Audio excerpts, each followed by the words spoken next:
क्या आप भी उन लोगों में से हैं जिन्हें ये लगता है कि स्पॉट रिडक्शन पॉसिबल है? स्पॉट रिडक्शन का मतलब होता है, अगर आपको ये लगता है कि अगर आपको बेली फैट कम करना है और आप thousands of hundreds of crunches कर रहे हैं और वहाँ से आपका बेली फैट कम हो जाएगा, तो आप बिल्कुल भी गलत हैं।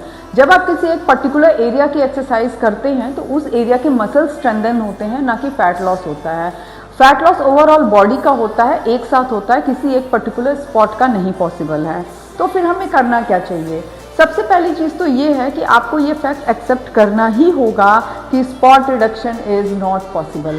दूसरी चीज़ है, आप कोई भी एक ऐसी एक्टिविटी पिक करिए जिसमें आपका इंटरेस्ट हो, जिसे आप कंसिस्टेंटली कर सकते हो और उसे आप कंसिस्टेंटली फॉलो करिए, चाहे वो जिम जाना हो, चाहे वो रनिंग हो, चाहे वो स्विमिंग हो, कोई भी एक्टिविटी।